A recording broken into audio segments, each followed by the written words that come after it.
gives you direction about how to manage if you're not able to hear us.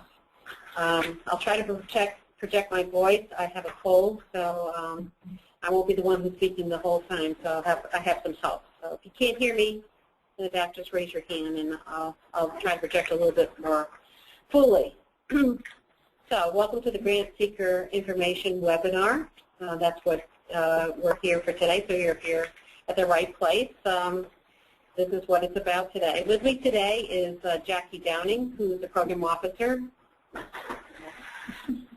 Denise Canning, our Grants Manager, who many of you may have already been talking to as you are getting into the application itself online.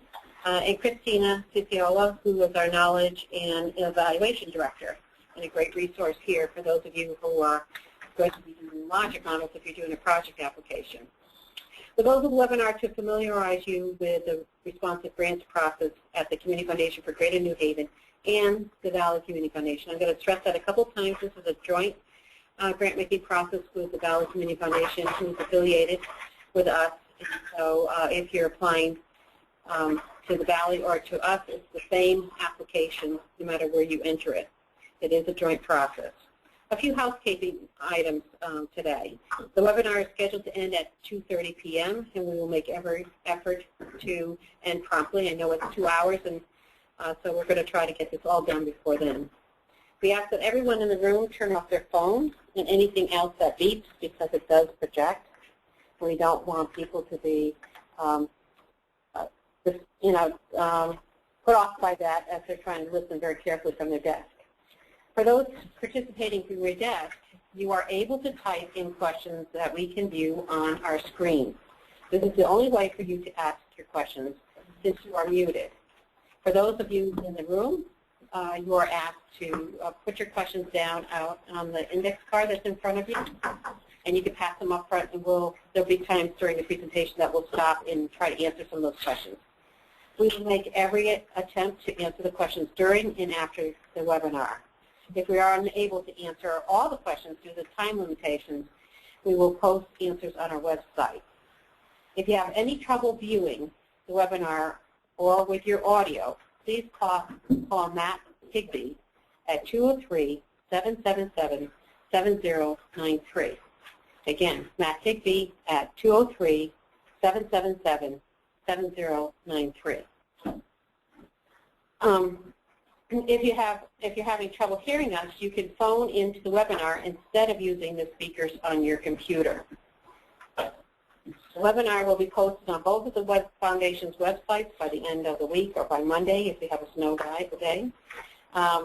From these websites, you will be able to click in on all the hyperlinks that you see throughout the presentation to access documents and web pages.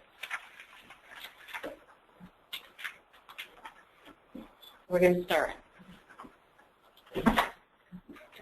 All the opportunities that we have in our guidance sessions in the community, I'd like to start with a broad view of the Community Foundation itself, because many people don't know about the Community Foundation. The thing that they know about the Community Foundation is the way in which they go through this process and ask for grant funding. But we're bigger than just this one grant-making process that we do a year. The Community Foundation for Greater New Haven was established in 1928 and serves Greater New Haven and the Valley. The Valley Community Foundation was established in 2004 and serves the towns of Ansonia, Derby, Oxford, Shelton, and Seymour, and is affiliated with the Community Foundation. Collectively, the two foundations hold 900 funds, distributing about $21 million in 2013. The types of funds include designated, donor-advised, and organization funds. We have about 90 of those currently, the organization funds. And I mention that because a number of you may be getting designated distributions on an annual basis because there's been a donor who cared about your organization and left money here that the foundation has invested, and you get the benefit of the growth of that fund and the distribution on an annual basis. And many times those are the most flexible dollars that are used for operating and keeping it going. And then we have donor buys, and Angela Powers, who's standing in the back, is with our development department. She manages that whole area of work for us, and it works with donors who, again, care about different issues and different organizations in our community, and helps them plan their legacy, what they might want to give back to the community in any way. And many times it's through recognizing the good work that some of you are doing here. And then preference and unrestricted dollars, which are the more flexible dollars. Preference funds being funds that might note a geographical area or an issue, like a health issue, a broadly stated issue, that gives the board some flexibility about how to apply those funds through its grant making. And unrestricted dollars is just what it means. And, there are no restrictions on how the foundation might use it other than what we're bound for by being a community foundation. And I mention that because there's about $3 million that we give out on an annual basis through our responsive grant making, either through multi-year commitments or through this large process. And so you can see $3 million is a very small piece of the $21 million that the foundation gives out on an annual basis. I'm Denise Canning. We provided you with a slide with sources of information. We always tell people, go to our website or go to the Valley Community Foundation website for your information. So we provided you with those links. We also have a capacity building link from our website, which brings you into the Nonprofit Resource Center, which provides a lot of information for nonprofits, from finding a consultant to how to become a 501c3, to upcoming workshops that we're presenting in our technical assistance program. So we encourage you to go on that page of our website. GiveGreater.org. Hopefully many of you listening and people in the room have a GiveGreater.org profile. It is a database that nonprofits create a profile about their organizations. We also use a profile as part of the application, which we'll go into later in the presentation. And we encourage donors to give on GiveGreater.org. We have challenges throughout the year, which many of you may be familiar with. The next one is May 6th. And for those of you that can't accept donations on your own site, this is a great thing for you to participate in, because you can get online donations. GNH Community, hopefully many of you belong to this. It is sourced by the Community Foundation, and we provide some content, but it's also a membership website where EDs from organizations join, and they interact with each other and network with each other. So we encourage you to go on there. They post events, they post job openings, they talk about issues with each other online. Data Haven, this is a really good source of data for the state as well as the greater New Haven region, our 20-town region. And when we get into the applications, we do encourage people to go on Data Haven or some comparable site to get some data that will express your need in terms of the need of your organization or the project that you're coming in for, and substantiate that with some data. So this is a good source for you to look at. Also, we have on our website the 2012 Community Wellbeing Survey. This was a survey of New Haven residents, and we captured data about health and well-being. So this is a link from our website that brings you into the survey, which is actually located on the Data Haven site. And Community Foundation and Valley Foundation staff. So we encourage you to give us a call. We'll have contact information at the end of this presentation. But if you have any questions, we say, don't suffer in silence. Just give us a call, and we'll answer any questions that you may have. And I'm going to hand it over to Jackie Downing. Hi, this is Jackie, and I'm going to talk to you a little bit about what to do before you actually apply for a grant from the Community Foundation. The first thing you really need to do is to do your research. You need to find, you may have a great idea that you're going to come to us for, but you need to be able to justify to us that there is a need for that in the community.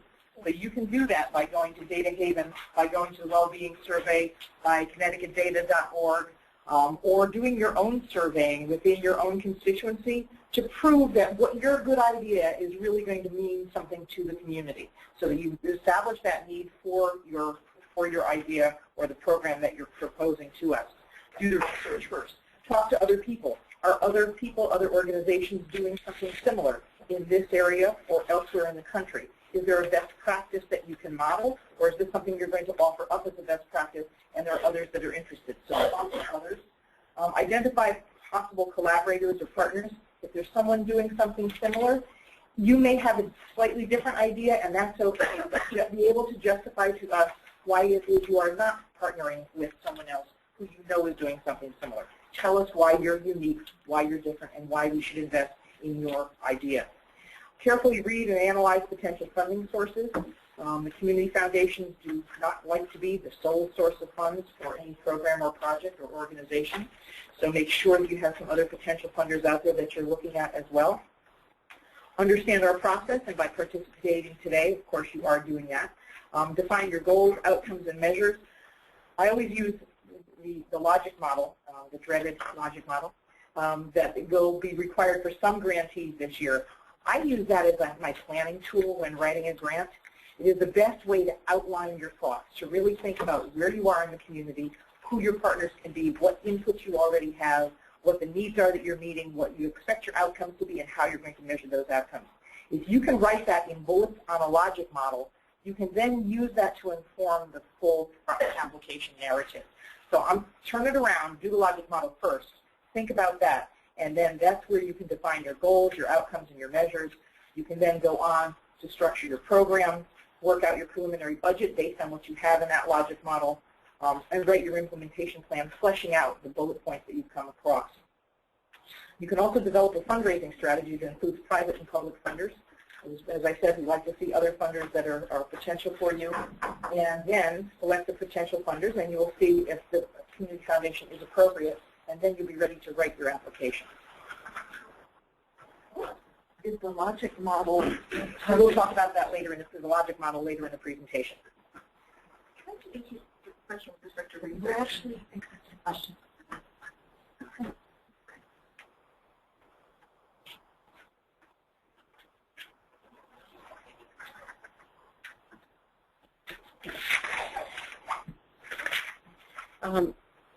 So I also wanted to make sure that people left here understanding that there are other ways to come to the Community Foundation besides this large grant, responsive grant-making process. So we have a number of grant-making processes here at the Community Foundation. I'm only listing a number of them.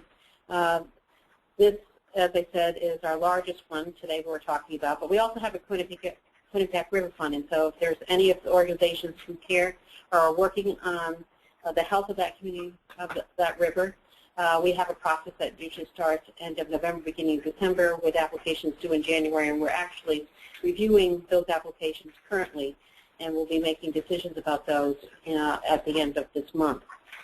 And then there's the New Haven Leadership Program, which is New Haven specific. This year we've changed the program a little bit, and we're really looking for about 20 leaders who want to go through a training process to improve their leadership and to do good things in their neighborhood. And then you could go on our website and find out more information about it. The Valley Community Grants process, which is Valley specific, there's a March 7th deadline. It's really intended to fund organizations that have no more than 2 staff people or less, or 4 collectively. Mostly volunteer organizations that are doing neighborhood community work. And it's just a very simple application process. And then there's a grant 5,000 and under process that we manage here. It's a rolling process, as you have an idea, and you're looking for a small amount of an investment to make it happen anytime during the year. You could call Denise or I, and we can give you a link to that. There are some qualifications. You can't be an organization that is $2 million or more, and you can't come to that process more than every other year. So we like to hear what your ideas are to help guide you as to whether that's an appropriate process. But that might be a place for you to start with the foundation if you can ever come to the foundation and ask for money. And then the similar process is handled in the Valley, called the revolving response process. They just raised their grant limit to $10,000 and less. And again, that's a rolling process that people can apply, not-for-profits can apply. And then there's sponsorships. Both foundations, the Community Foundation for Greater New Haven, the Valley Community Foundation, do sponsorships up to $2,500 for any one organization during the course of the year. And again, you could get those online applications on either of our websites to apply that way. And then we have scholarships. Most of those scholarships are for kids who are seniors, graduating seniors, and going on to further education. We manage a number of them here internally, and again, those applications are on our website. We encourage people to go to the guidance counselors in the high schools because a number of our high schools manage the scholarships that we hold here.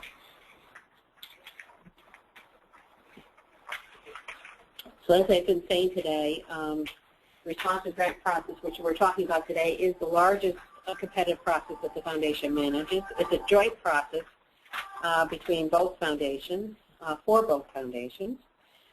There's approximately $1.4 million available this year collectively in 2014. $250,000 is very valley specific, and we'll talk more about what we mean by that. It's a source of flexible funding, so everybody, when they talk to me or Denise, always ask, what are your priorities? We don't really have a priority for our responsive grant making process. It's deliberately flexible, so we could respond to the needs as they come to us.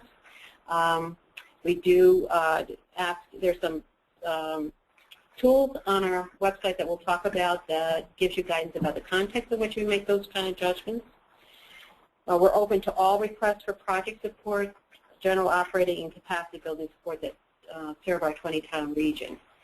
And just a qualifier for those of you who are interested in general operating support or project or capacity building support, we only provide that for organizations who are at least 5 years old and have gotten at least one competitive grant from either of the foundations. So we made that stipulation a couple of years ago because we found that we really needed to know the organization a little bit better, and also because you need to be more of an established. If you're just new and kind of evolving, you're not really ready to meet the competitive nature of those two applications. I encourage you to take a look at our Learn site, which have issue area briefs, because that'll give you a sense of the kind of work we've already done, maybe the issue that you're working in. It has recommendations many times. It has connections to some of the organizations that we have funded in that area, and it can give you some sense of the kinds of things we have supported in the past. 1 year and multi-year applications are considered. I encourage you that if you really feel you need a multi-year commitment in order to do what you are saying you're going to do in your application, ask for it, because we will not offer it unless you're asked for it. So we really respond to what you're asking for. And if you ask for multi-year funding, doesn't necessarily mean that we can do that either. But if you don't ask for it, you don't even get considered for it. So I encourage you to ask for multi-year funding if that's what you really feel you need. I encourage people to ask for what they need, given in mind what we have in terms of resources.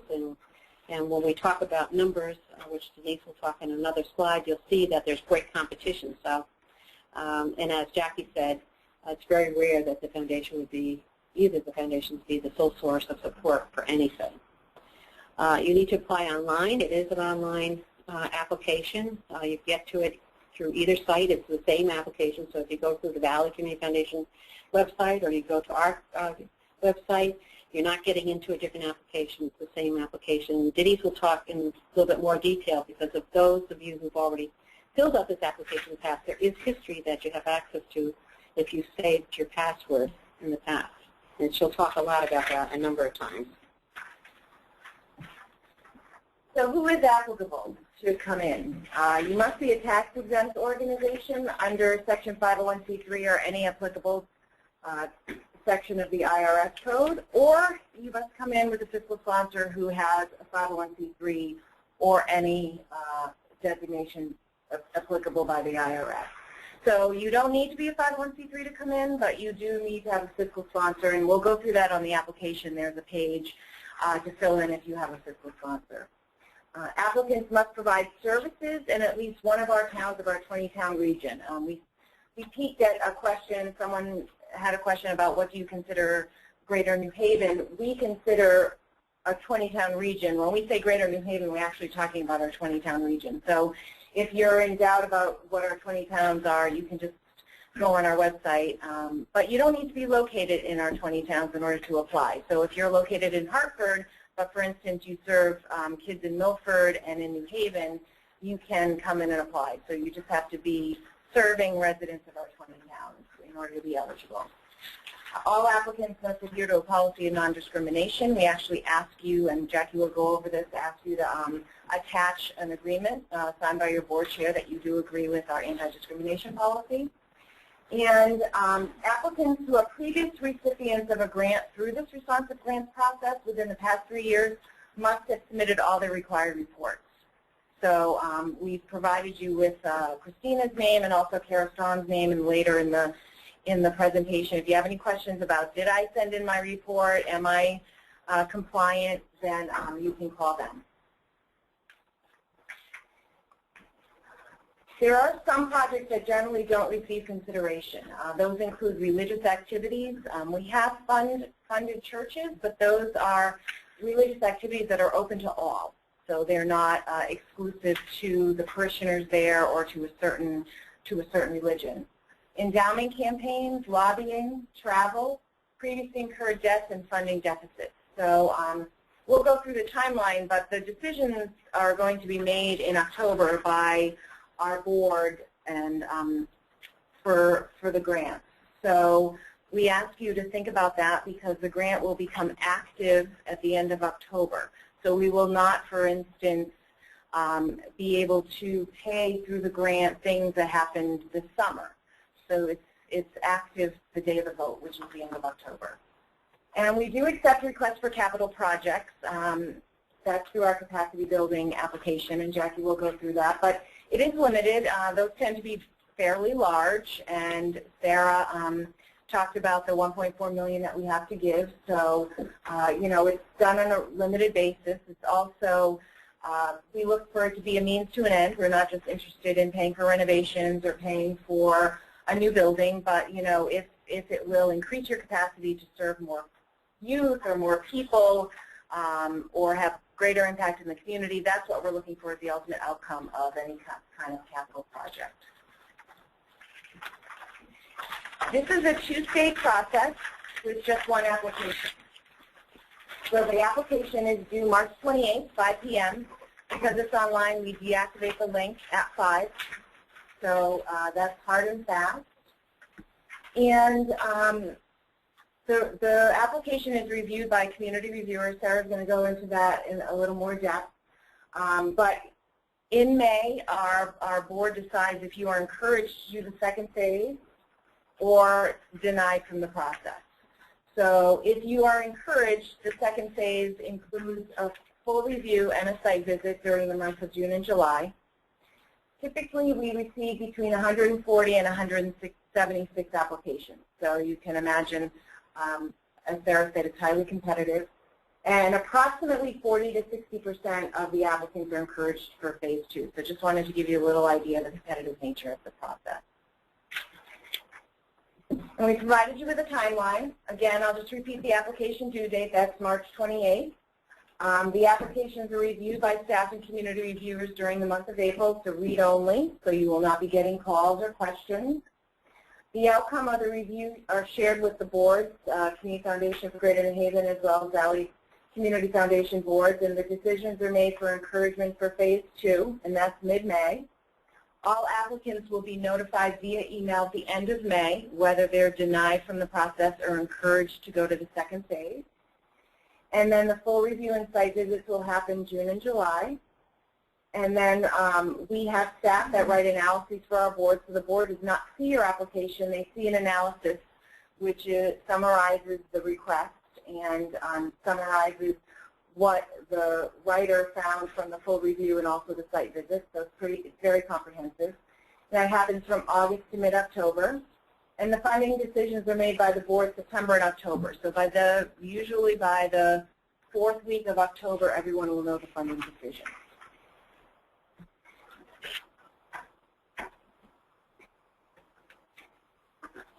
As I said before, this is a joint process between two community foundations, the Valley and the Greater New Haven Foundation. We jointly administer and this responsive grant making process. And so we've had some experience, especially in the last couple of weeks, of some confusion around that, so I want to make sure that I'm clear about that. the Valley Community Foundation Board has decision-making for all of the applications that go forward and also in the final decisions. And so their thought, their review is very central to those that we consider Valley-specific projects, and I want to be clear about that. Valley organizations need to submit an application to be considered for funding through this process. There is no separate process. This is there's only one application that is considered by both of the foundations. And part of this is helpful because it has presented some opportunities in both of the last couple of years to partner with the Valley Community Foundation, where we've shared an investment in an organization that served a greater region than just the Valley. And that was wonderful because the organization only had to fill out one application to be considered by both boards. And so that made it much more efficient and I think and effective. And also both boards benefited from the analysis that was done, which is anybody who's been through this before, you know that this is a rather rigorous process.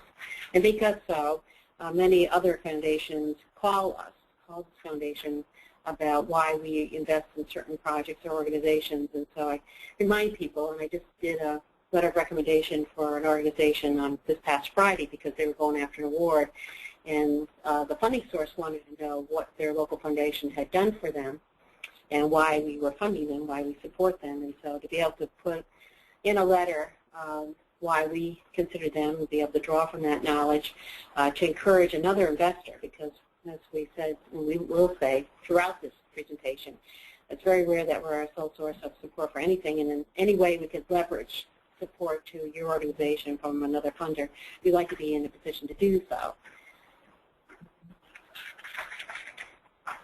So I always like to talk about what's new about the responsive grant-making process. This is the second year, and for those of you who didn't come last year, and this is the first time you've come in 2 years, the foundation, you'll notice that we have requiring the full application at the very beginning of this process. In the past, we've had an application that didn't require financials, didn't require logic models, didn't require budget material. And we have been trying to hone in and make this a shorter period from time somebody applies to when they get an answer. And so by doing the full application, last year we were able to cut out about 5 weeks of the time. And so you'll notice anybody who's applied to us before in the past, it's usually been the end of February, beginning of March that we've required an application due. This year it's March 28th. Last year I think it was April 1st. It was an April Fool's Day. It wasn't a joke. It was real.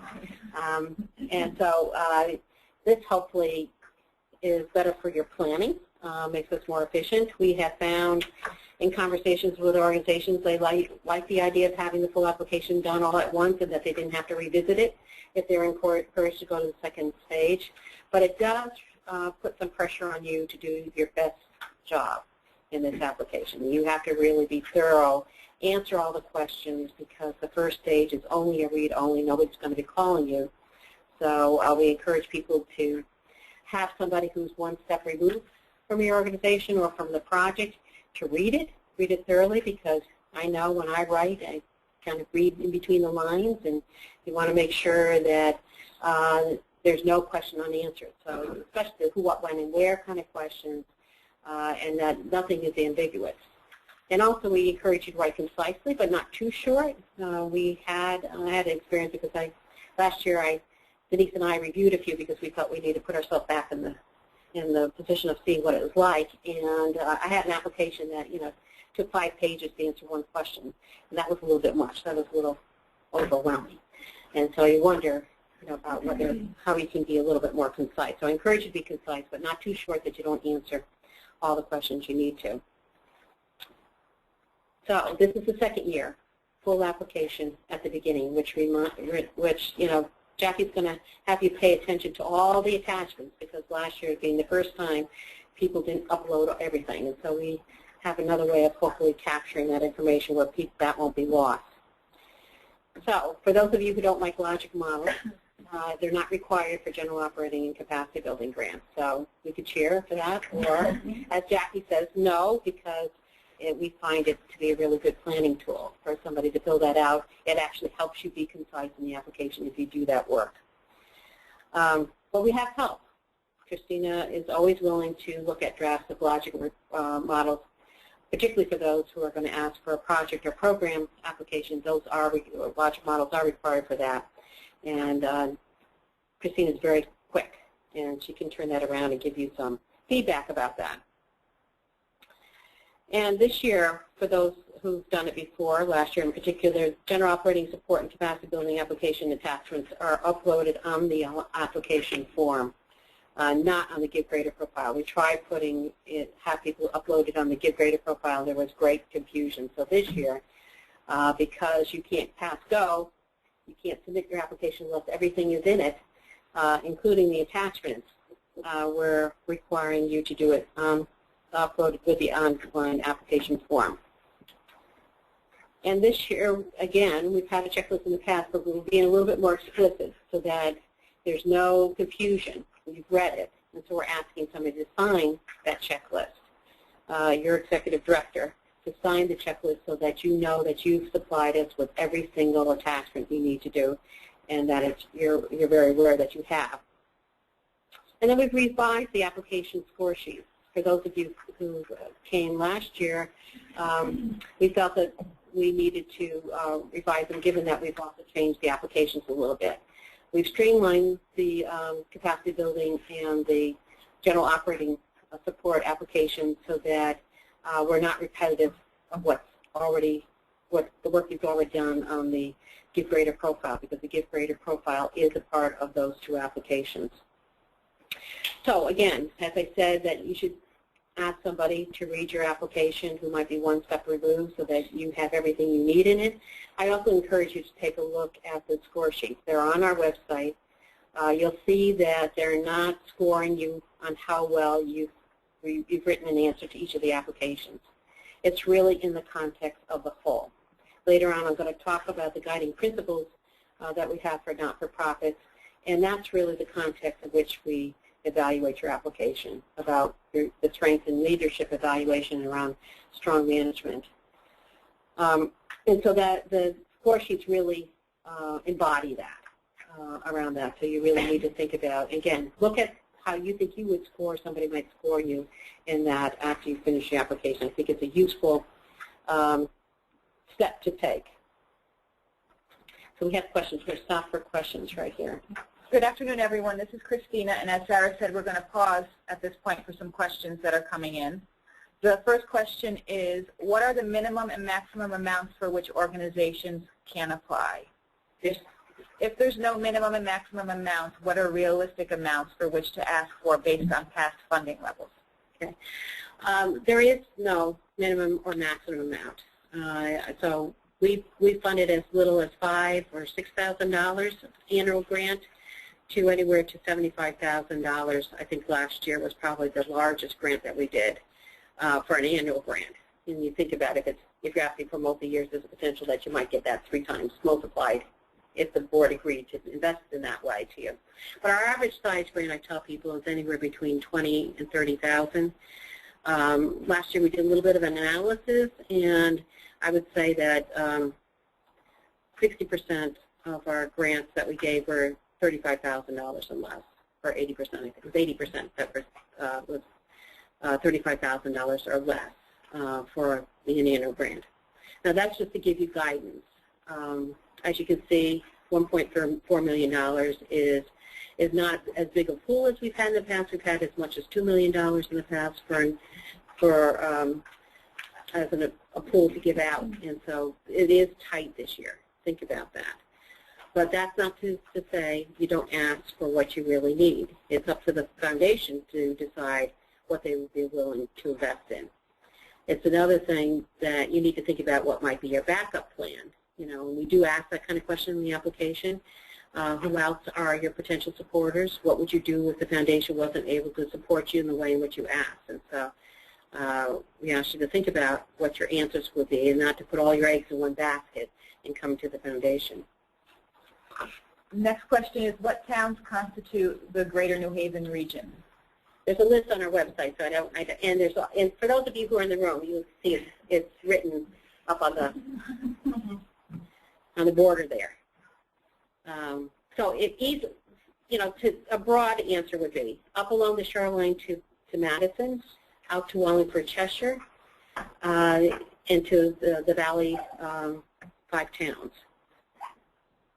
And someone in the room has asked, can we see the score sheets? And the score sheets are available, as Sarah said, on our website. We also send you the score sheet with the response from the board about whether you're going to go to the next stage or not. So you get your score sheets absent the reviewer's name. And we spend about 3 weeks after the board made the decision about who to go forward and who is not going forward with scheduled phone calls.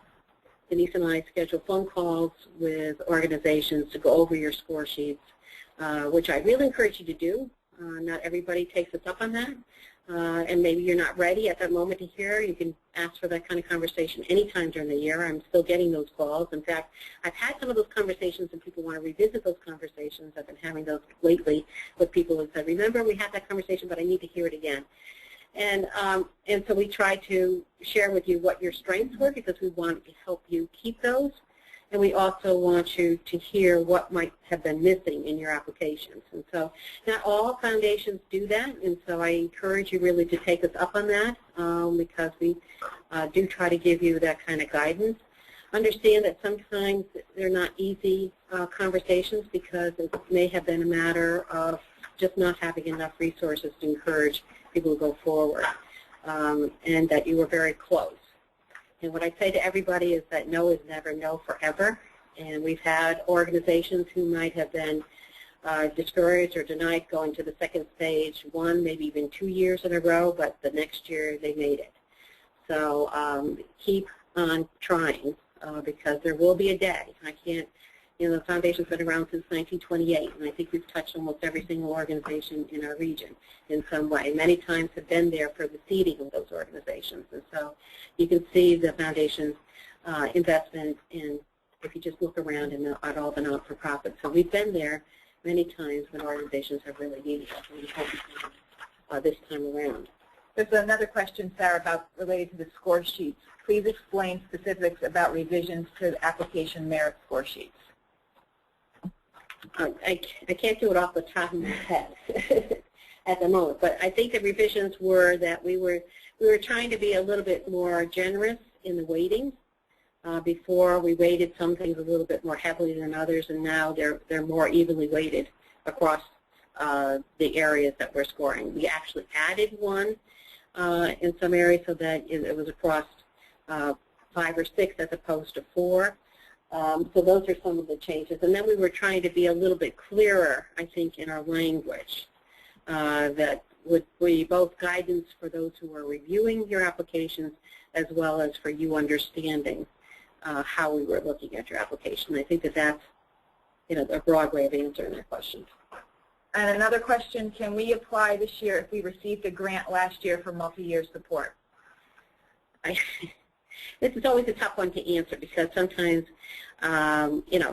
particularly our president likes to be available and encourage people to apply when they need to apply to us. And so we don't ever want to be in a position of not knowing about a need out there that we might actually want to invest in.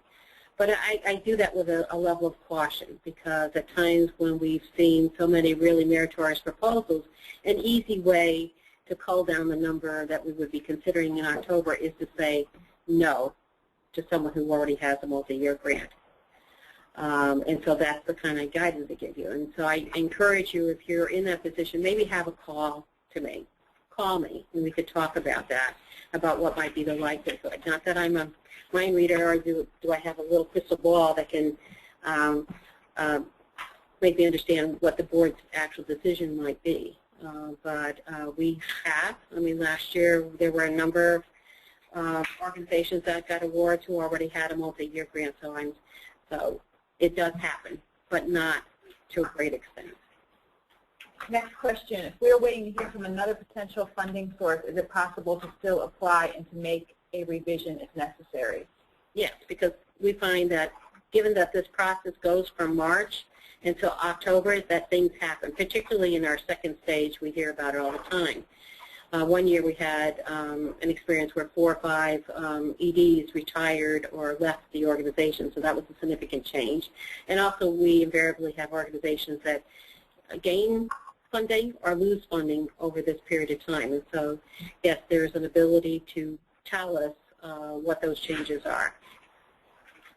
Another question, does Phase 2 provide or encourage feedback on the application, and does Phase 2 guarantee any level of funding if you're encouraged to move forward to Phase 2? No. It doesn't encourage any level of funding. But there's no guarantee that you'll get money at the end of the process, because we always invite more applications and requests than we have an ability to fund. Thanks, Sarah. We have a couple of more questions, but we'll answer these later in the presentation.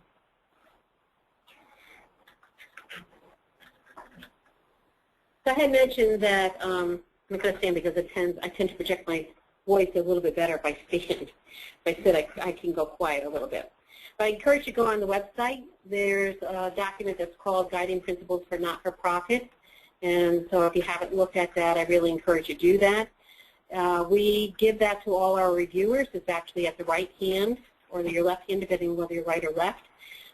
When they review your applications, it's the context in which we ask them to score you. It's also a tool that our reviewers use in the second stage. I have it at our right hand or left hand, depending upon what we write with, when we actually create our analysis. So read the document prior to read. I would encourage you to really read it before you write your application. And we, as Denise had said in her remarks, we really review in terms of not only just for the kind of renovation or capital projects as not-for-profits as a means to end, but in generally we review not-for-profits as a means to an end. We really care about the people that you're working with or serving. That's the ultimate outcome that we're interested in, as you are in serving them. So we're not necessarily interested in investing in you because you are the Boys and Girls Club or that you're the YMCA or Columbus House, and as great as all those organizations are, and they are, and you're great, and you're doing really good work. But we're really concerned about what is it that you're ultimately achieving for the population that we're concerned about in our 20-town region. And that's what we're interested in. But we know that in order to do that work, you have to be a really strong not-for-profit. You have to be viable. You have to be able to do the work. You have to have the staff. You need to have the resources. You need to have the technology. And you need to have buildings that are safe. So we understand that. And so you'll see in the guidance piece that we are really committed to supporting not-for-profit organizations that strive towards providing the highest quality services and advanced ideas, innovations, and techniques that improve the quality of life for our residents. And that's the bottom line for us. And it's our belief that that the Community Foundation's best use of our endowment, we talked about that the foundation is the community's endowment, to invest in not-for-profits that display leadership in advancing issues and seizing opportunities in community, and regularly perform evaluation of their services and practice sound programmatic and organizational management. And Christina's going to talk a little bit about evaluation. We do evaluation here ourselves. We evaluate this session. We evaluate the way in which we train and orientate our reviewers. We're continually honing our process. That's why every year I do this presentation, I have something new to tell you about our process, because we're ever trying to improve it, both for the benefit of you and for, as I said, the ultimate outcome, that we get the best result in terms of understanding the best investments that we can recommend to our board to make on you. That makes a difference. And leadership takes on all different levels, not just the leadership of your staff and your ED, but the leadership of your board. And so you'll see many times that we require board's attention to this. The board should know that you're applying to us and have signed off on that. When we do the second stage, we want to meet with board members as well as the staff, because we want to see their commitment to your organization, that you have all the resources that you need. And you'll see in the guiding principles what we talk about and what we mean in that. Okay, and I'm Jackie. I'm going to go back over the distinct applications. I do want to go back just a second to the score sheets that we talked about and relate them to the guiding principles. I've only been here at the foundation for 3 years. Before that, I spent 30 years writing applications to the community foundation and did not take to heart the guiding principles as I should have now that I see it from inside. The score sheets that we revised this year really relate back better now to those guiding principles: leadership, sound management, and evaluation. So I would give you that caution that you really should read those guiding principles, understand it, see how it relates to the score sheets before you start your application. I would do that. We do have 3 distinct application forms, and you have to decide which one is appropriate for your organization. You may think, I have a program that operates and it's going to build my capacity, so where do we go? So let's talk about what the 3 different forms are, and then you can decide which one's right for you. And I will say now and say again at the end. If you have questions and you can't decide which is the right one, please call us. We'll talk you through it and see where it is, because if you start the process and you're in the wrong form, you'll have to start all over again someplace else. And the questions do differ on the 3 forms. So the first one we're going to talk about is project support. If you have not had a competitive grant, been successful in getting a competitive grant from the Community Foundation, this is your only access this year in the responsive process, as it has been in the past. So if you're new to the Community Foundation, either Community Foundation, this is the process you must come in.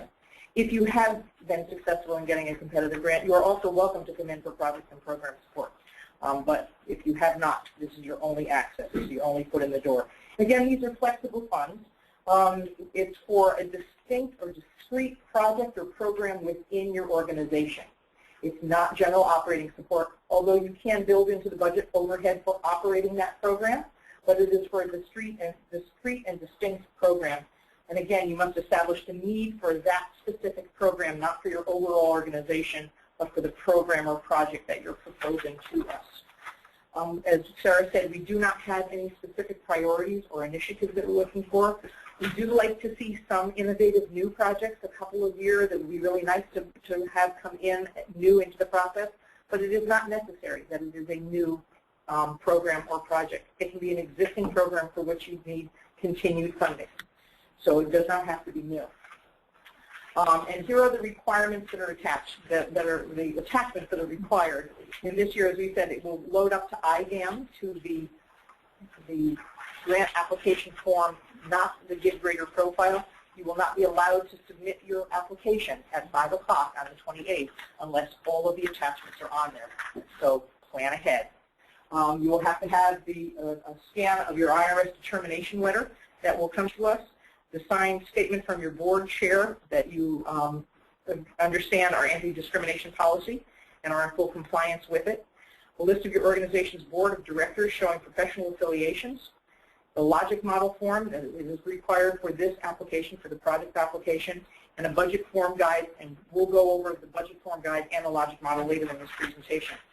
You also have to submit for project support your organization's annual operating budget and actual income expenses for the most recently completed fiscal year, the operating budget for the current fiscal year to date as close as possible.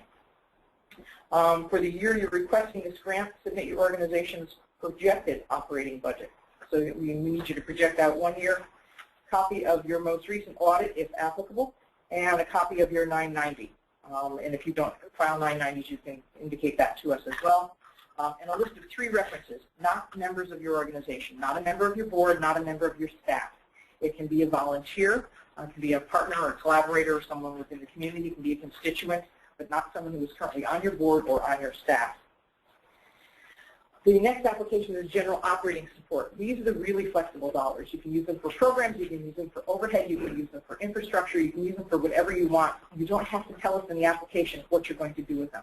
You do have to tell us in the application what your organization does as a whole. It's just to further the work of your mission, toward your mission of your organization. It's not a specific purpose. But as Sarah mentioned, you have to have been incorporated for at least 5 years, and you have to have received at least 1 competitive grant from one of our foundations to make this application. The attachments for the general operating support, again, the signed Give Grader checklist, because Give Grader is a part of this application. You'll see this year the application is much shorter. The Give Grader profile serves as the majority of the application for general operating support. but there are required fields on the Give Grader profile that are required for the application. So there is a checklist that you have to sign off on, that your executive director will sign off on, that says you acknowledge that you have seen that all of these things are required.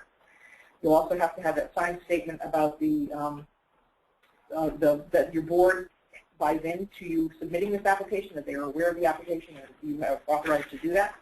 A signed statement with our understanding our anti-discrimination policy, your organization's annual operating budget and actual income and expense for the most recently completed fiscal year, your organization's annual operating budget for the current fiscal year, and 3 references, again, not within your organization. The third type of application is capacity building support. This is something that we introduced, I believe, just last year. It's the first year that we did capacity building.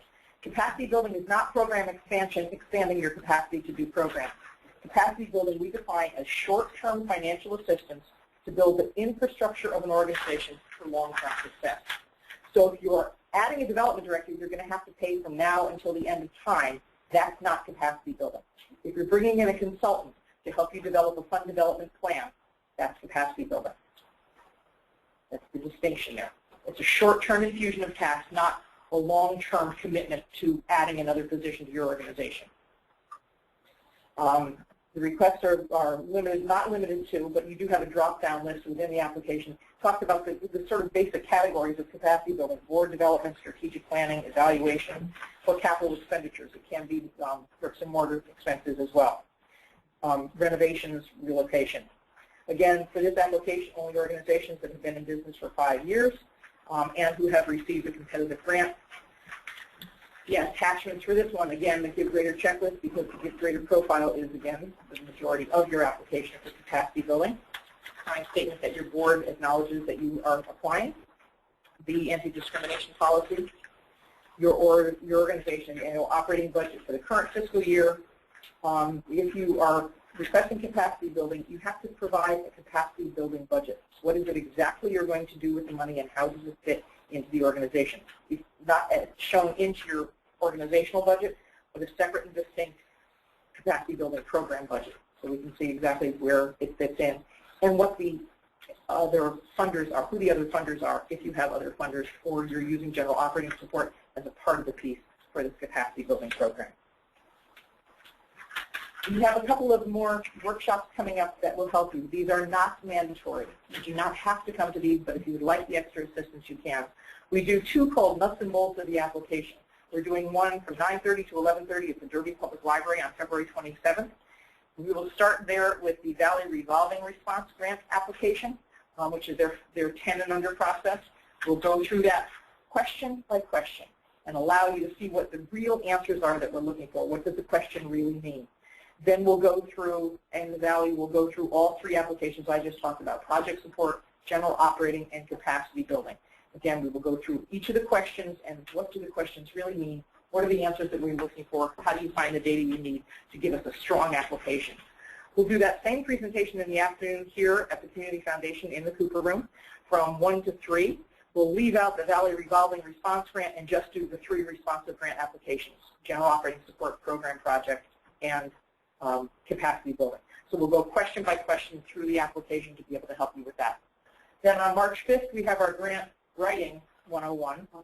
Grant Writing 101. We took Grant Making 101 a couple of years ago. We do Grant Writing 101, and this is not specific to the Community Foundation applications at all. We do not talk about the questions. We don't talk about the application at all in that process. That workshop is general grant writing. If you're going to write a grant and you're new or intermediate in grant writing, this gives you some tricks and tips of the trade. And it goes through just how to approach any application. And that, again, is a free workshop from 9 to 11 at the Grassy Hill Lodge, right on the Derby Orange border on Route 34. And that announcement will be going out probably tomorrow. I'm sure you're all on their distribution list. It'll be an online registration. So we encourage you to attend any of those, but they're not required.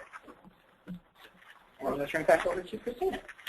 Oh, no, question. We're going to actually take a break and talk about some questions that we have. So, One question: can references for applications come from past board members? yes.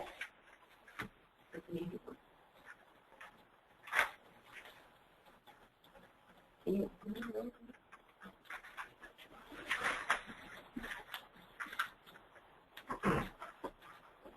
didn't mention the necessary attached references. We need letters from individuals, or we need to simply give their names and contact information? Just the names and contact. Make sure that you've shared your application with them. If those references are used in the second stage, not the first stage. I can't tell you how many times that references have been surprised when I've called them and they didn't know that you were listed. Sometimes, not unpleasantly, they would have said yes if they were asked, but they had no idea. So you don't want this to be a surprise. You want to share your application with them, but they have some sense as to why you were putting them down as a reference, what you might even help them maybe with some talking points. Another question about references. Do they need to be specific for the grant, or can letters of support from past years' work be submitted? Well, for general operating support, that's probably appropriate. But if it's for the project or program grant, you want somebody who could speak to your capacity to do that work, to do that program or project. But we're not looking for letters to be submitted. No. No. Can two nonprofit organizations apply jointly? That's fine. There's one who's going to have to be the actual applicant. But, you know, as we said, we encourage collaborations and partnerships, and that would be a wonderful example. And to continue with that question, if they do apply jointly, can one still apply for another grant? That would be hard. I mean, if we have organizations who serve as a fiduciary. If you were serving as a fiduciary, that would allow somebody to come and apply. Yes, you could apply for another grant, but I think you have to make choices here. So if whichever one is the higher priority comes across somehow in the review of the read-only process. So you want to come with your higher priority. If your higher priority is this partnership or collaboration grant, then you come for that. If the high priority is for something that you need individually for your organization, then you come for that. You should really make a choice. Okay.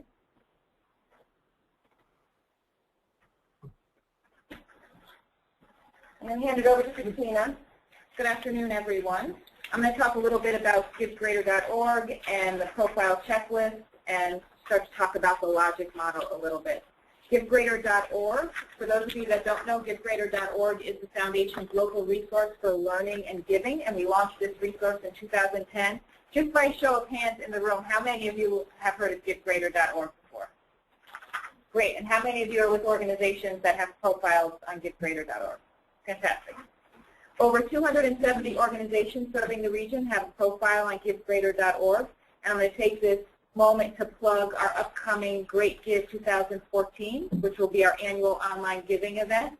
To be eligible to participate in the event, you must have a published profile on GiveGreater.org, and we've seen that participating in this event is really a great resource for nonprofits to reach new audiences. Last year we saw about 45% of the giving was done by donors who were making a gift for the first time to an organization. So keep that in mind when you're thinking about GiveGreater.org. As I think Jackie mentioned, applicants requesting general operating support or capacity building will be required to create or update your GiveGreater.org profile. If you already have a profile, don't just assume it's okay. You need to go in and check your profile and update it and specifically look at the checklist. So the GiveGreater.org profile checklist. When you go into GiveGreater.org, as many of you know, to create your profile, as you go through the profile, some of the fields are marked with a little green bar, and those fields are absolutely required for you to complete in order to have your profile published. And then there are other fields that aren't marked with a green bar that are optional. If you look at the GiveGreater.org checklist, this checklist will give you a list of fields that you really need to pay attention to in the context of this grant application, not just in the context of having your profile published, because it might be different.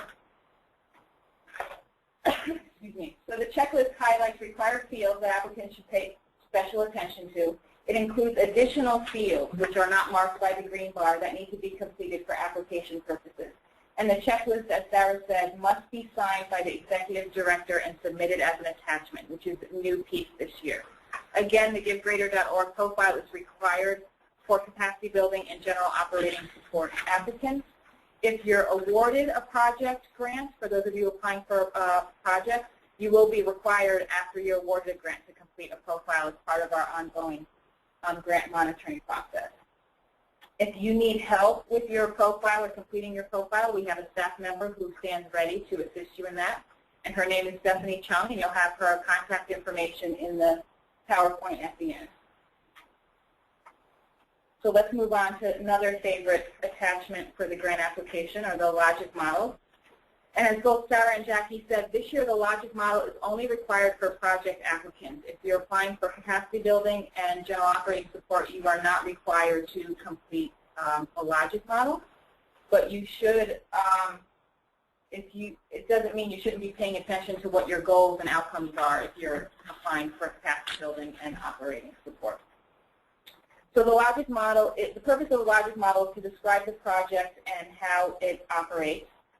And the definitions of the headings are on the second page of the form, which you'll see when you log in to complete your application, but which you will also see here. And I'm just going to go through some of the definitions. This is what the form looks like. Some of the definitions, I'm not going to read them in detail. I'm just going to highlight a few. The goals. Goals should really be a broad statement of what you're trying to achieve with your project, and I wouldn't really include more than 5, roughly about 5 goals. I think anything more than that might be overkill for this. So really think about, if you have more than 5 goals, think about your most important goals. Assumptions. Assumptions are really about what your organization assumes about the environment you're operating in and what assumptions you have about the target population you're serving. And these assumptions can be based on your own experience, it can be based on others' experience, or it can be based on hard facts and literature.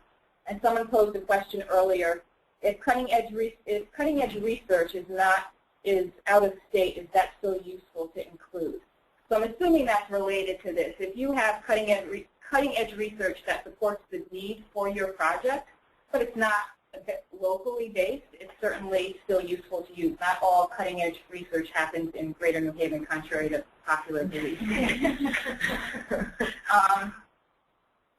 So the target population, we want you to be really clear about the target population, the geography, the race and ethnicity of the target population, the age. Inputs, we will skip. What's the next one? Activities, I just want to mention activities. When we instruct the reviewers when they're looking at the applications, we have them look at the activities in conjunction with the project budget, because the activities will really give a sense of the intensity of the project, and matching that up against the budget will really help us see how realistic the activities are given the budget you propose. Outcomes and outcome measures. These are really the 2 of the most important columns in the logic model that we pay attention to. When you're thinking about outcomes, think about how well you're operating your project, and think about who's better off as a result of your project. Think about how the target population or how your organization will be better off as a result of your project. And examples of things that you might state in the outcome column are maybe improved literacy among the target population, or improved academic achievement, improved knowledge in a certain area if you're providing some kind of training as part of your program, or a decrease in a certain risky behavior you're trying to reduce. And in the outcome column, we don't expect these statements to be numeric. They should just be sentences. This outcome column is not about measurement. The outcome measurement column is about measures. And when you think about the measures, think about how will you know if the target population is better off. So now you said the target population will have improved literacy. Well, how will you actually measure that? How will you know that that is true? And how you know that's true is that you may be doing certain tests and you'll see a percentage increase in the improvement in literacy. I'm trying to move somewhat quickly in the interest of time, but you have a sample project logic model here in the PowerPoint presentation to look at. I actually have other samples that I would be happy to share with folks. I also want to say that I am available to review your logic models and provide you feedback. If you submit them to me by March 24th, I can usually turn them around pretty quickly. And I reiterate you should use me, because I look at a lot of logic models. I provide a lot of feedback, and I think it's been helpful to folks in the past. And it's not a burden at all. It's part of my job, and I take it very seriously. your page.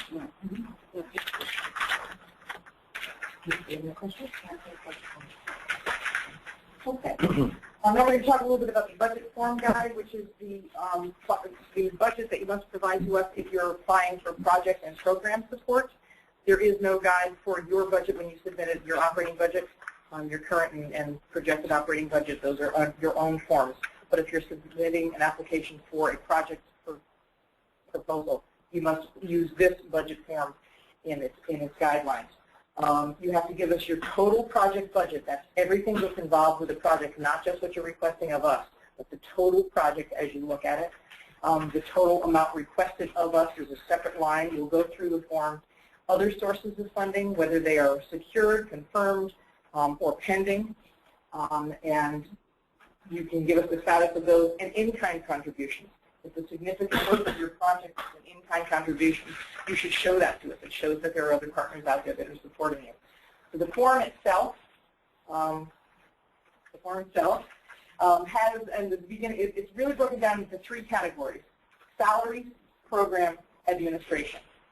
Salaries has under it, as we provide it to you, position A, B, C, D, and fringe benefits. Please change those to the title of the position that you're actually applying for. So put the title in there. Don't leave it as position A. You don't have to put the person's name. Put the title or job function of the person under salaries. There may not be 4. There may be 1. There may be 3. There may be 7. Put them all under there. It expands. It will change for you. Fringe benefits, taxes, and the fringe benefits that go along with it, just clump that all under there so that we can get an idea of what the total personnel cost will be for the project. So you're doing that in the total project budget line. Program supplies. These are distinct program and project expenses. So your organization would not have these expenses were it not for this program. All of those things go there. Administration is basically your overhead because you're going to pay rent, and this may be a portion of your overall rent, maybe a portion of your overall telephone, travel, insurance, bookkeeping. All of the overhead expenses get lumped in there. Again, these are guidelines for you. If you have something very different within your organization that you need to show there as a category, please change it, add it in there, but you can figure out from my description where it's most appropriate to put it, whether it's salary or personnel expense, if it's a direct program expense, or if it's administration and overhead expense. We acknowledge that there has to be infrastructure, there has to be overhead on projects. We don't have a rule of thumb for guideline for how much, but I would encourage you to always be realistic about what the overhead is for your organization into doing that. Now I want to work across. Total project budget, that's absolutely everything that you're going to see within creating your project. This is the expenses for your entire project. The next column is total amount requested. So of that total amount, how much are you requesting from the Community Foundation for Greater New Haven or the Valley Community Foundation? How much is it, and what is it you're looking for from us? Other sources of funding. And in this column, you can put down what they're going to be covering, who they are, and the following column, anticipated date of receiving. So if you've already confirmed that that partner is already part of it, please put in confirmed there. Put the dates if you know when the decision is going to be made, and it's a pending application, you can put the information in there. Some of it may also come from your own general operating support. So identify that you've already committed in your budget for 2015 a certain amount of money toward this program and project, so that we're going to be a partner with other sources that may be individuals. You don't need to have individuals' names if you're doing individual fundraising for this, but a category of contributions, donations could go on there as a source of revenue. And then the in-kind contributions. If you have something secured as an in-kind contribution, please identify who the donor is and what the value is of that in-kind contribution on the budget form. The critical piece to the budget is also the narrative.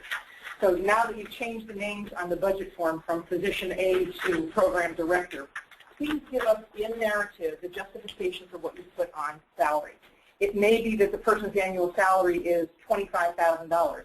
So you would want to put $25,000 annual salary, 10% on this project. They may not put their entire work schedule on this program or project. So it may be a $75,000 executive director, 5% is going to be charged to this specific program. So you give us a breakdown there. Or hourly rate. If you're bringing in hourly people, you have somebody coming in at $12 an hour. $12 an hour for 12 hours a week for 45 weeks a year. So give us the breakdown in the budget narrative of the salaries. The fringes, you can just sort of give us a basic percentage on the employees. Program supplies, give us specifics as much as you can. Let us, don't just say I need $200 for printing. I have this brochure, that brochure, another thing that I need printed, $600. So figure out what the expenses are going to be there. And administration, again, that can be a percentage of your overall general operating support expenses, your general administration expenses. So you can say this program is 10% of my time, so I'm charging 10% administration, and do those across the board. Or you can give us very specifics as to what you're doing within administration. But reading as carefully as you can and giving a clear narrative so we understand how you got to the number you got to. So we have some questions. I'll start with questions related to the budget and work backwards to logic model questions. First question is there an average fringe benefit percentage that is customary, maybe an upper or lower limit on fringe benefits? Yeah, around 25. Yeah, roughly around 25. It goes between 20 and 30. But I'd say maybe 25 is pretty common for full-time employees. Yeah. You need to justify that. You just don't come up, whatever your number is that you're using in your organization. So this next question, I think is somewhat related to budget. It says having a strong backup plan undermines success of an application. No, it doesn't. It shows that you're planful. We have another question coming in through the webinar. Is there a place where we can find a list of required documents needed for each type of grant? So the next phase of the webinar, I'm going to bring you through a project support application online so you can see where the attachment list is for projects, and it's very similar to general operating and capacity building, so we will do that.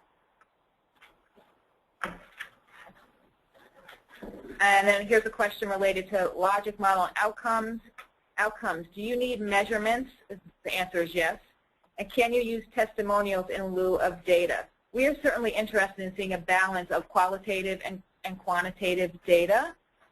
But in the logic model, you should really include quantitative measures. And a great way to get testimonials as a part of that is if you're using feedback surveys as part of your evaluation method and asking open-ended questions or asking folks to rate your service or program on a certain scale. That's a great way to include some of those more qualitative measures in a more quantitative format.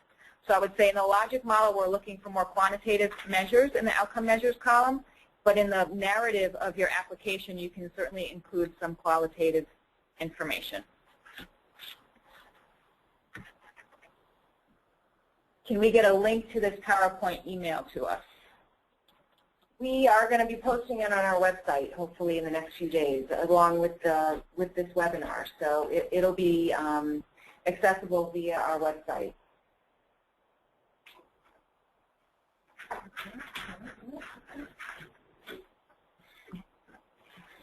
So how can I access the online applications?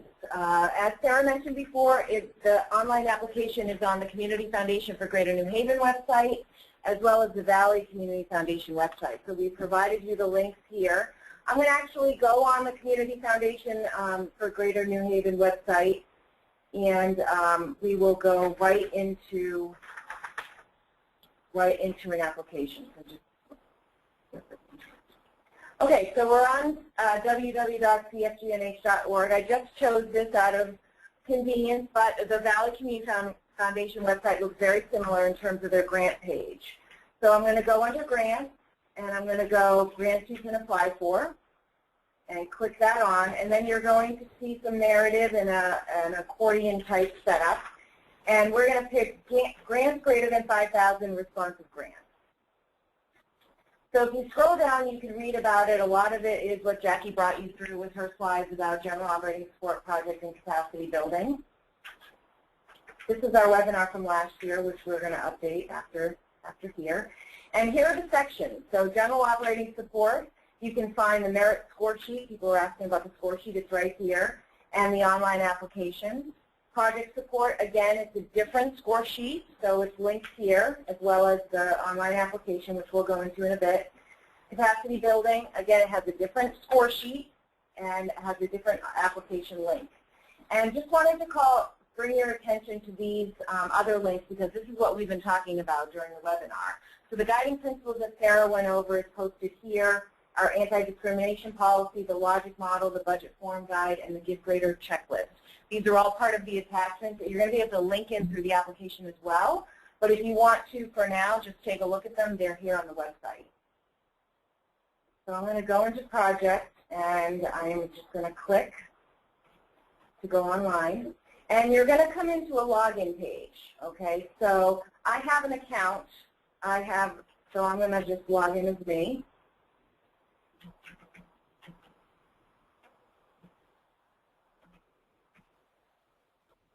And enter my password. So there's a few options here. If you've never done this before, you want to click New Applicant because it's going to let you set up an account. It's going to ask you for a password. People call me and say, what's my password? You're making it up. Okay, so you can choose the password that's good for you that you'll remember. If you went in last year and you have an account and you forgot your password because you do this once a year, you can click Forgot Password and the system's going to send you a new password. Okay? If you have any trouble, call me or click here, contact us, and I'll get an email from you and I will call you. Okay? Hopefully, we're going to log in and you come to an eligibility quiz. So project support, capacity building, general operating, first thing you see is an eligibility quiz.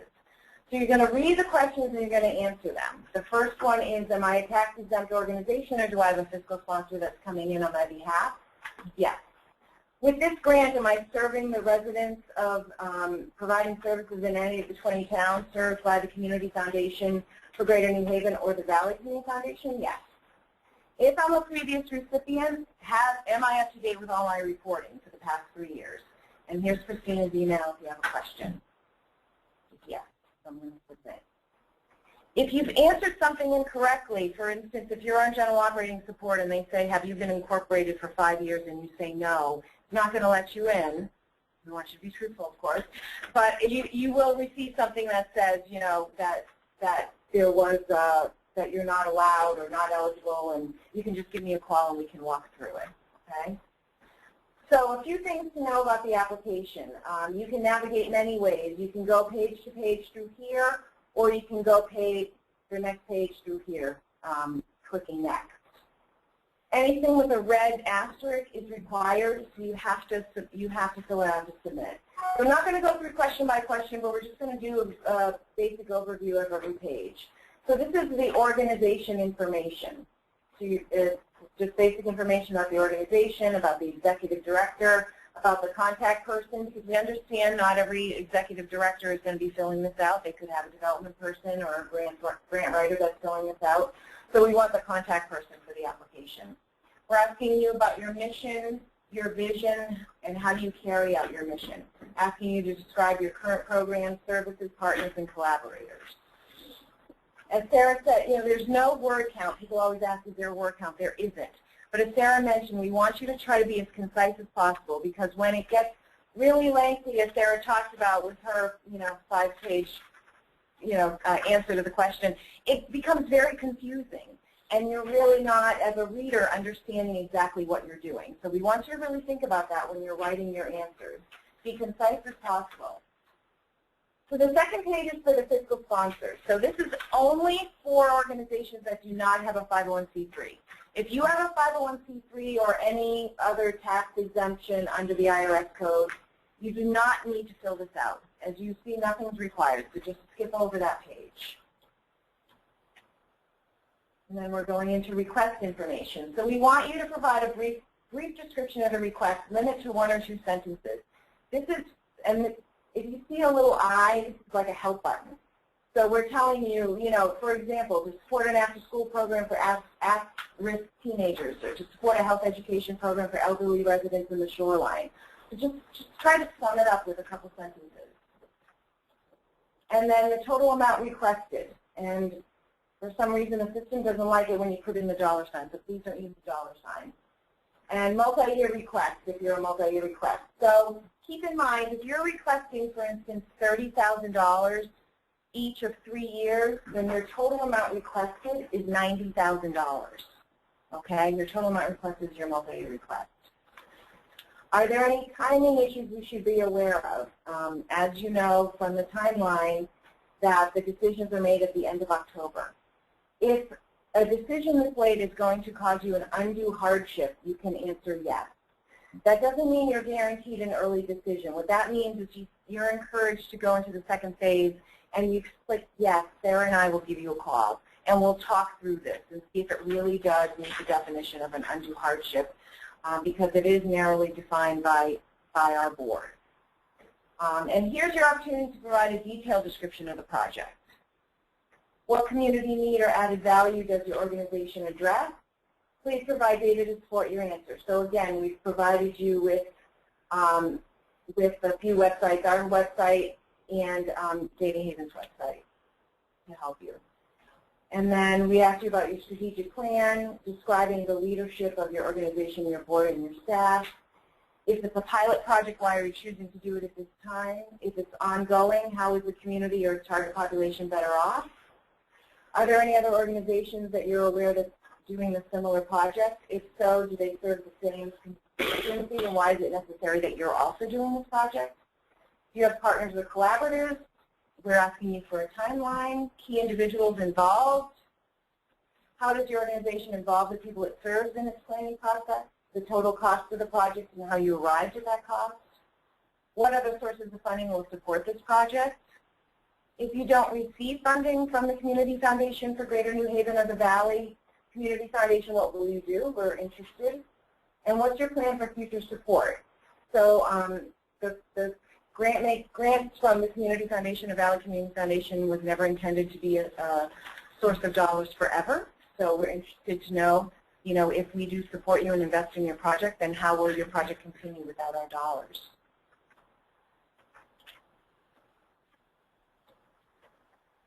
Then we have some evaluation questions in terms of how you evaluate the effectiveness of your project. How do you intend to use information about the project to advance the knowledge and practice in the field, or just improve the project? And if your organization has a current responsive grant that's ending in 2014, please describe the progress you have made toward the outcomes in your terms of grant or the logic model. So if you have a current grant, we're interested in knowing the progress made in your grant. So a few key things. You see this save and finish later. A few things about this online application. It does time out. So if you're on it and you're working and you go to lunch, please save and finish later, because it could time you out when you get back, and we wouldn't want all your work to disappear. So you can just save, so you don't lose your information. Then organizational details. We're interested in your project's target population. So we're interested in the number of people you serve, the geographic reach, any other distinct characteristics. So we want to get a feel about who the target population is in detail. And then we asked you a lot of data about the information on the race and ethnicity of the population you serve, as well as your board and staff. And this question comes up a lot. Some organizations say, we don't track that. We don't know the ethnicity or the race of the people that we serve. And we understand that some people don't. And you see that these are required fields, so you still would have to put a 0 in it. But we would ask you here in this box to describe the reason why you don't track your population. Or if you have any way of tracking who you serve, but it's just not by race and ethnicity, we want to know that as well. Okay. And we're looking for the income of the population served, information on towns, any New Haven neighborhoods, if you serve New Haven neighborhoods, information on staff, number of full-time, part-time volunteers, race and ethnicity of your staff, number of board members, race and ethnicity of your board members, and then we're going into financial information. So the operating budget, your fiscal year end, and information from your 990, your revenue, expenses, liabilities, total assets. And then we ask if your current year revenue or expenses exceeded or are less than 15% of your most recent completed fiscal year, please let us know why. For instance, you received a a large grant in 2011. It was multi-year, and then it has ended, so your operating budget is less than last year, things like that. And then describe your organization's demonstration of sound management in terms of the role of the board and staff in resource development and financial oversight. And the attachments. So this is where you're going to upload all your attachments that Jackie was talking about. So here's the list. Someone had asked for the list, so here it is. And when you go into general operating support or capacity building, you're going to see a similar list. Also, someone asked, do you have to upload all the attachments at once when you're submitting the application, or can you start uploading attachments now? You can do it now. So there are, you'll see these asterisks, these are required, okay? So the drop-down is all the required documents. So the way that you upload a document is, for instance, I want to upload my 501c3. I'm going to click on my 501c3 choice. I'm going to browse through my network or through my hard drive, wherever something is saved, and then I'm going to click Upload. What you're going to see on top is a list of documents that are going to start to upload, okay? You're going to see an option to garbage can it, to delete it if you made a mistake. What you really have to focus on is this drop-down menu, because if you just remain on the 501c3 tax status and upload everything, the system's not that smart. It's going to think you're uploading your 501c3 again and again and again, and it's not going to see that you have uploaded all the required documents. So you should just slowly and methodically go through one by one and upload things one by one. So you can do that at the beginning if you think that you have some of these things ready. For instance, your board of directors list, certainly you can just go into the attachments page and upload it now. And we suggest not waiting till 4 o'clock that day on March 28th to upload it, because you want to kind of not get yourself into a situation where you're having some glitches with your system. Okay. A few other things that you can do is you can print your application here. You can actually email a draft to someone if you're working on it collaboratively with one of your staff members. And again, we have this Save and Finish Later option. If you're ready to submit it, you want to click Review and Submit. It's going to bring you to the whole application. You're going to be able to see it all. It's going to tell you if you have any fields that were required that weren't filled out. But if you're fine and you have no fields that you forgot, you just really have to scroll all the way to the end, because you're going to see a Submit button, okay? Please make sure you scroll, because a lot of people think that they've submitted it and they have not. A Review and Submit is not submitting it. Also, throughout the course of this, you're going to receive a lot of automatic emails from me. You're going to receive an automatic email from me when you start an account. It is going to give you your password. Please save that email, because I don't have access to your password. So please save it so you know. It's also going to give you your account link, because this is a brand new application. Once I do Save and Finish Later, it's going to save it on your account. So that account link is really important. You want to save it somewhere, because you can click onto your account and it's going to show you your in-progress applications. And there's a tab, as Sarah mentioned earlier, you're able to click on a tab that says everything historically that you've submitted. Okay, so if you submitted something last year, it's there in your account. Right? Every time you save it, you're going to receive an automatic email from me that says it's been saved successfully. And when you've submitted it, I'm going to email you again to say you've submitted it successfully. If you do not get that email, it's because it's not submitted.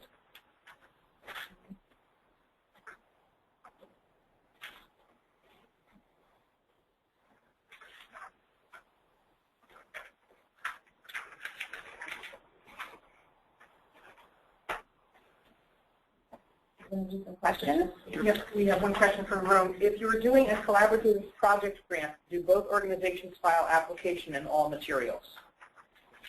One application. So one of the organizations has to be the lead applicant, and you can talk about the collaborators on the application, but all the materials should apply to that one lead applicant. So you might need to have assure that those organizations comply with the non-discrimination and everything else. You'd want that.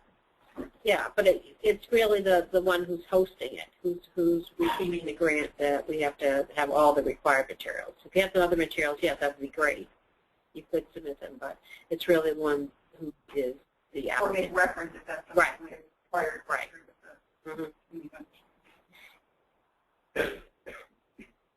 Can a municipality serve as a fiscal agent if a 501c3 status is pending?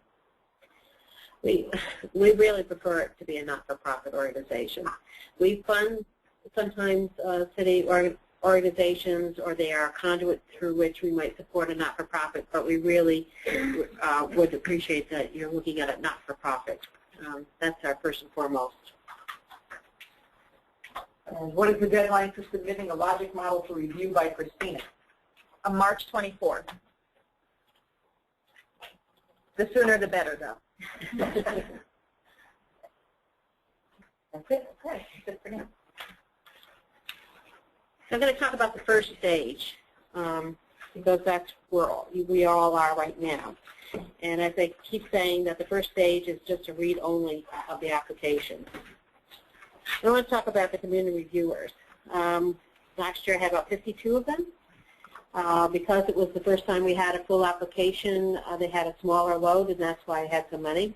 Each application is reviewed by 3 people who use the score sheets.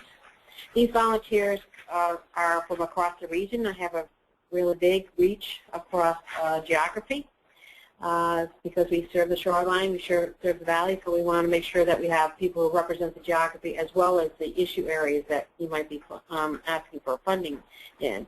And also gender and age and ethnicity. So I tend to get a lot of retired people because they have time to read this. You know, and it is quite an undertaking we're asking people to do. But I do have some younger people, and I'm interested in those viewpoints. So we have people who are not-for-profit. So if you're not applying currently and you would like to be a reviewer, I encourage you to give me your business card, and we'd love to have you, because it is perspective that if you write grants, you might want to have a view of the other side of this. And so I usually have a number of not-for-profit EDs or development people who want to have an experience of what it's like to be on a reviewer. It gives you an inside view.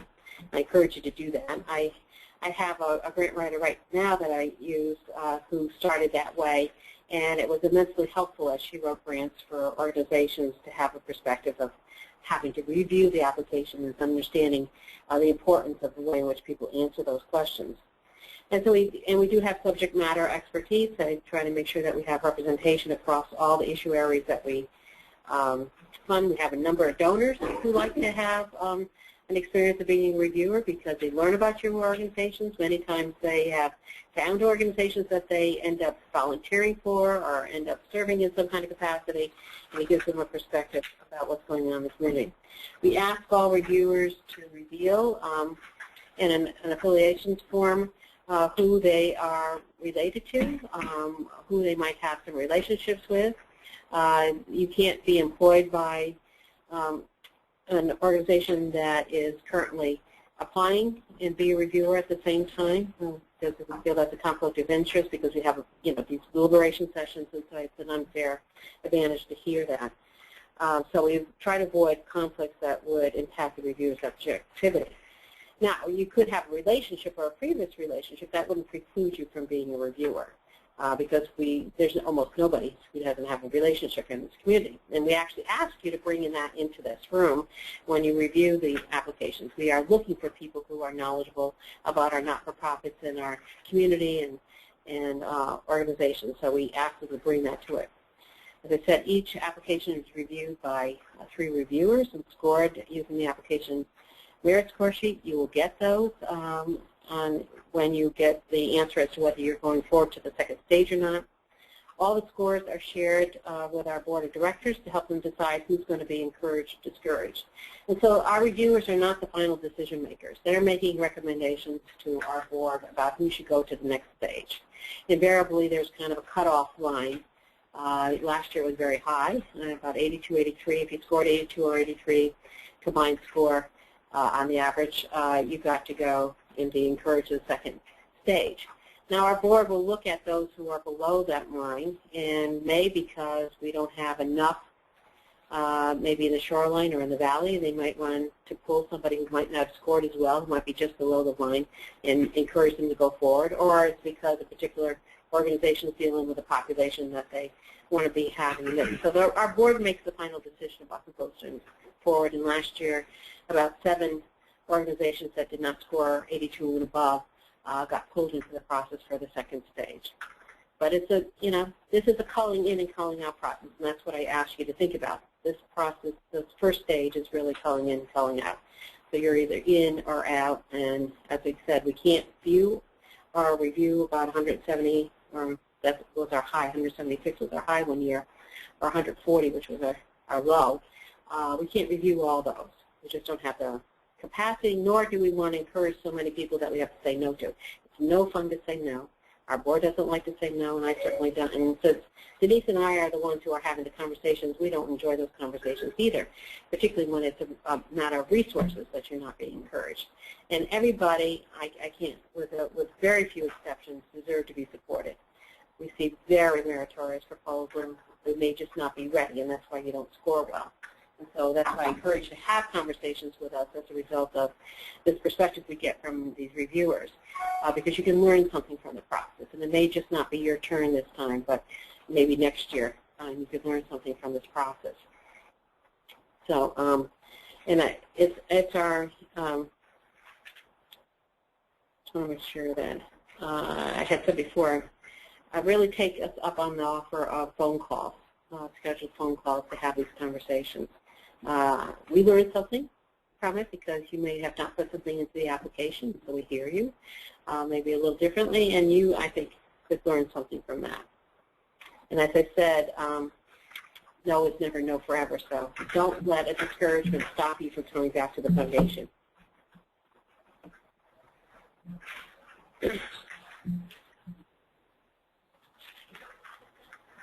Hi, Christina again. I'm just going to say a little bit about evaluation and how the Community Foundation values evaluation.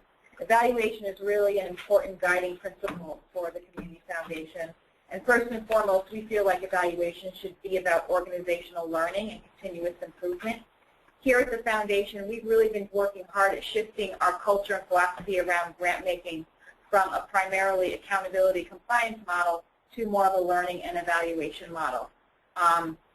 And we hope that that is obvious to all of you. I can assure you that if you're awarded a grant, or some of you who are current grantees, when you submit a grant report to us, it does not go into a black hole. We read every single grant report. We've actually, this will be our second year, we're publishing what we call a grant impact report for our board of directors. So every year they get an update on how grantees are performing collectively in certain areas and individually as well. We also use some of the information from your reports, as some of you may know, to highlight the great work you're all doing in the community, and we do that on our website and through our newsletter and through various resources. So learning is very important to us as part of our organizational culture. We encourage nonprofits to continually improve their services and programs by applying what they learn through the use of self-assessment and the use of evaluation. Evaluation should be integrated into your planning and not something that happens in isolation just to satisfy a grant requirement. We are flexible in allowing for different evaluation systems and frameworks depending on your organization's capacity. And I'm always happy to talk with you about evaluation or what kind of framework might apply to your organization. How many of you in the room are familiar with results-based accountability? A lot of you. Okay. So as many of you know, the state and now the City of New Haven are requiring results-based accountability as an evaluation framework to use as part of some of their grants and contract work. So for some of you, results-based accountability might be getting imposed on you, but it's a great framework to use and very useful and something we are very familiar with. So if you're using results-based accountability, we can always work with you. When you go to work on your logic model, if you've gone through results-based accountability and you have your results and your scorecard or whatever tool you're working with, we actually have a useful crosswalk that we could share, and I can help you fit that right into the logic model so you don't have to do new work.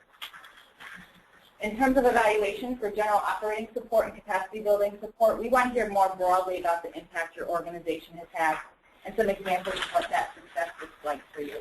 If you're applying for project support, then you should be able to substantiate the need for the project using some quantitative and qualitative data to back up those statements, as we said before. We'll ask you to describe in detail what methods you will use to evaluate your success. For example, are you doing surveys? Are you doing double-blind studies, which I don't expect many of you to be doing, but you might be, and how you're measuring, what you're doing to determine your progress. We'll ask you to describe your project, as I described earlier, by putting your goals, activities, outcomes, and measures into a logic model so we can see how all the pieces fit together. A couple more things I wanted to say about the logic model that I forgot to mention before in terms of length. A lot of people ask how long should it be. I'd say try to keep it to 2 pages, maybe 3 if you really have to. Some guiding principles to use is I'd say no more than 5 broad goals in the goal statement column. And in terms of outcomes, we tell people 3 to 5 outcomes. So really think about what are the most important results you're trying to achieve. And I think that will help you keep the logic model narrow. If you become a grant recipient, then we will ask you to update us each year on the progress you're making towards your outcomes through required reporting. And as I said earlier, those reports do not go into a black hole. We read every single report. If you receive a multi-year grant, then the subsequent year's funding will be conditional based on your performance and progress towards stated outcomes. So this is where that outcome column in the logic model becomes really important, because we take those outcomes and we put them in your terms of grant agreement, which is if you receive a multi-year grant. The subsequent years are conditional, and they'll be conditional based on your performance towards making progress around those stated outcomes.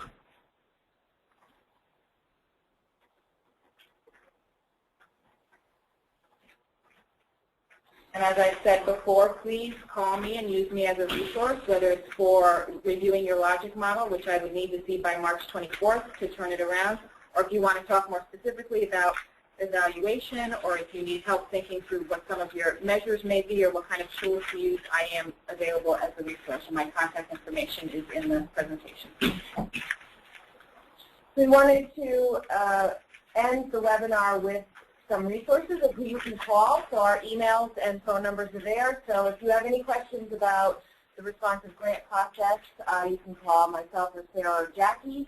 If you have any questions about the online application, please, you can call me. This is Denise.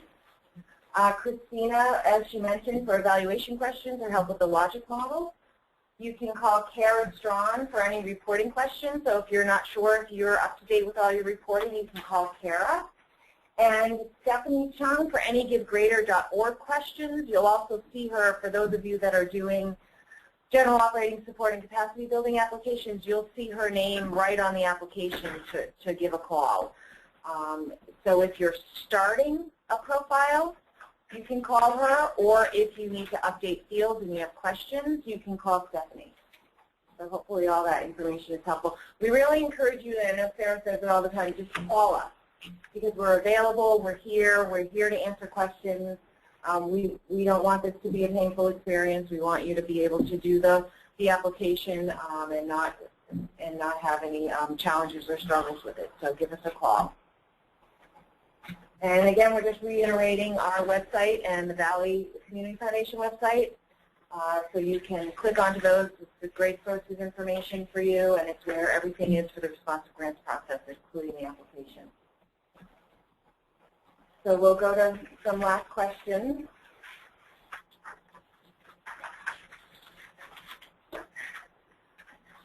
There's a question about my email address, and it was just on the resource page for it to send the logic model to me. We have a few specific ones about the community reviewers. I'm not sure, Sarah, if you answered these. What are the qualifications of the community reviewers? Just really people who've had some kind of life experience, particularly if they have a subject matter expertise, whether they've been working in a field or have knowledge of the community. So, as I said before, we're looking for people who have knowledge of the community, who may be on the shoreline or in the valley or in the Greater New Haven region, may have worked in the fields around basic human needs, health.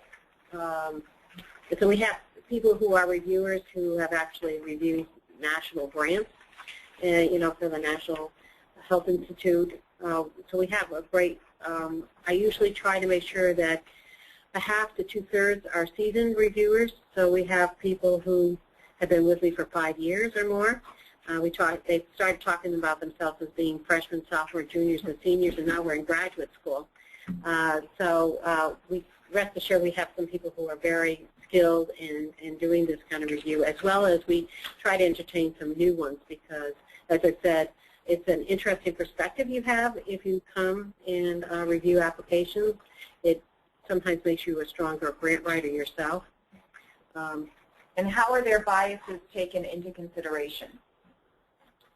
Well, we do an orientation in training with all our reviewers, and so we help them work on how to be objective in terms of doing the scoring.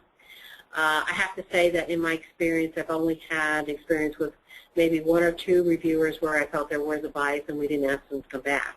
And we mediated that with thinking about whether that had an adverse effect on their scores. We also take a look at those that have a wide divergence. So there are applications that might have a very high score and a very low score, and we talk about those. And interestingly enough, in that conversation with the reviewers, there are some really good reasons why some people saw something in it, and maybe why some people thought there were some concerns in it. And we use that again in some judgments.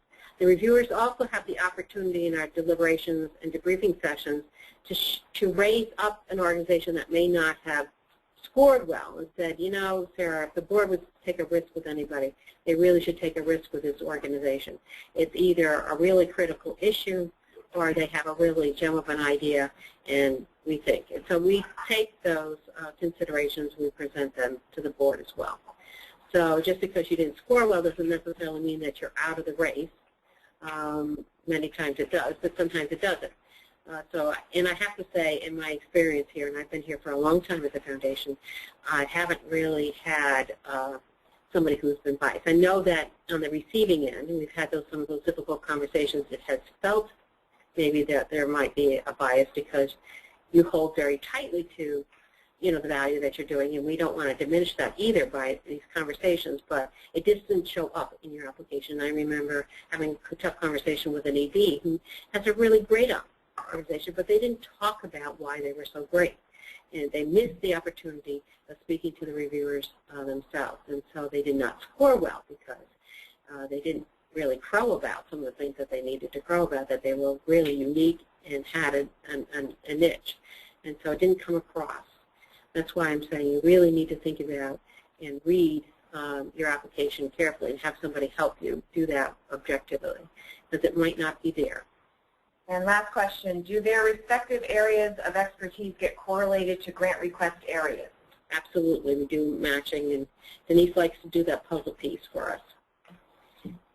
So we match it with subject matter expertise as well as geographical expertise, so we look at all of that before we match everyone. Any other questions? Okay. Well, this is the end of the webinar. Thank you for participating. As a reminder, the webinar will be posted on our website along with the questions and answers. If you have any questions about today's webinar or you would like guidance on which application to complete, please call myself, Sarah Favish, or Denise Canning, and Jackie Canning also could be available to you.